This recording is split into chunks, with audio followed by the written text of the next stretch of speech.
नमस्कार, I'm a senior consultant gynecologist Dr. Preeti Vijay, practicing in Kolkata, Healthcare Super Speciality। आज हम बात करेंगे इमरजेंसी कॉन्ट्रासेप्टिव पिल्स के बारे में। कॉन्ट्रासेप्टिव पिल्स दो तरह की होती हैं, एक तो रेगुलर होती हैं, एक इमरजेंसी कॉन्ट्रासेप्टिव पिल्स होती हैं। रेगुलर पिल्स जो हमेशा 21 डेज रेगुलरली आपको लेनी पड़ती है, और इमरजेंसी पिल्स यानी कि जो सिर्फ इमरजेंसी में आप यूज कर सकते हैं, जो कि नाम ही अपने आप में बता रहा है कि इमरजेंसी अगर है तो आप इसको यूज कर सकते हैं।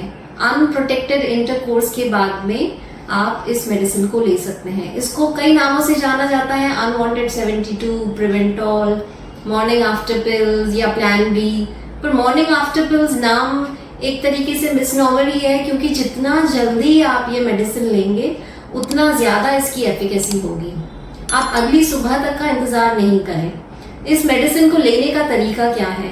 जितना जल्दी पॉसिबल हो उतना जल्दी आफ्टर अनप्रोटेक्टेड इंटरकोर्स आपको ये मेडिसिन लेना है। विद इन 72 आवर्स आप ये मेडिसिन ले लेंगे, लेकिन जितना जल्दी लेंगे उतना ज्यादा एफिकेसी बढ़ेगी और फेलियर ऑफ कॉन्ट्रासेप्शन जो है वो नहीं होगा। अब इसके बारे में हम बात करेंगे कि इसके साइड इफेक्ट्स क्या क्या हो सकते हैं। जैसे इससे हो सकता है नॉशिया, ये मेडिसिन खाने के बाद में आपको नॉशिया हो सकता है, वॉमिटिंग हो सकता है, ब्रेस्ट में टेंडरनेस हो सकती है, हैवीनेस हो सकती है, पेन हो सकता है, या पीरियड आपको इरेगुलर हो सकता है, बीच में ब्लीडिंग हो सकती है।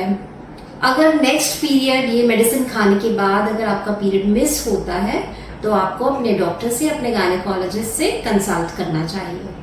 अब बात करते हैं कि ये मेडिसिन वर्क कैसे करती है। मेडिसिन कई तरीके के इफेक्ट्स प्रोड्यूस कर सकती है, जैसे कि ये ओव्यूलेशन को प्रिवेंट कर सकती है। जब ओव्यूलेशन को प्रिवेंट कर देगी तो ओवम अवेलेबल नहीं होगा फॉर फर्टिलाइजेशन। कई बार ये जो आपका सर्वाइकल म्यूकस होता है उसको थिकन्ड कर देती है, उसको इस तरह से बना देती है कि जो स्पर्म है, शुक्राणु है, वो उसमें एंटर ही नहीं कर पाता है। तीसरा ये कर सकती है, अगर शुक्राणु एंटर भी कर गया है और ओवम भी अवेलेबल है तो ये फर्टिलाइजेशन का जो प्रोसेस है उसको प्रिवेंट कर देती है। अब हम बात करते हैं कि ये किस किस कंडीशंस में आप ले सकते हैं। जैसे सपोज कॉन्डोम्स आप लोग एज कॉन्ट्रासेप्टिव यूज कर रहे हैं, वो अगर टियर हो गया है, रप्चर हो गया है, उस केस के अंदर आपको इसको मेडिसिन को लेना है जितना जल्दी हो सके। या फिर हो सकता है आप अनप्रोटेक्टेड इंटरकोर्स कर रहे हैं, आप कोई कॉन्ट्रासेप्टिव यूज ही नहीं कर रहे हैं, तो उस दौरान भी आपको यह लेना है immediately, but with in 72 hours. इसके अलावा कई फीमेल्स यूज करती हैं डायाफ्राम्स। कई बार डायाफ्राम स्लिप हो जाता है, उस केस के अंदर आपको इमरजेंसी पिल्स लेना चाहिए।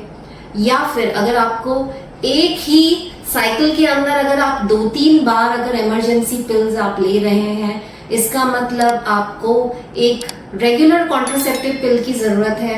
आपको इमरजेंसी कॉन्ट्रासेप्टिव पिल्स उस कंडीशन में यूज नहीं करने चाहिए, क्योंकि ये नाम ही अपने आप में बता रहा है आपको कि this is for emergency, it is not for regular usage. अगर ये मेडिसिन खाने के 2 घंटे के अंदर आपको वॉमिटिंग हो जाती है, उस केस में आपको यह कोर्स रिपीट करना चाहिए। उसके बाद आप एंटी एमेटिक यानी कि वॉमिटिंग रोकने के लिए दवाई लेंगे और उसके आधे घंटे के अंदर आप यह रिपीट कर लेंगे। कई बार होता है आपका रेगुलर कॉन्ट्रासेप्टिव पिल्स आपने 2 या 3 से ज्यादा आप मिस कर देते हैं। जो 21 डेज का जो मेडिसिन रहता है वो आपने मिस कर दिया, उस केस के अंदर भी आपको यह इमरजेंसी कॉन्ट्रासेप्टिव पिल ले लेनी चाहिए, और फिर नेक्स्ट साइकिल से आप अपना रेगुलर कॉन्ट्रासेप्टिव पिल स्टार्ट कर सकते हैं। तो आशा करती हूँ आपको इमरजेंसी कॉन्ट्रासेप्टिव पिल्स के बारे में जो थोड़े डाउट्स थे वह क्लियर हुए होंगे। फिर मिलेंगे नई मेडिकल इंफॉर्मेशन के साथ।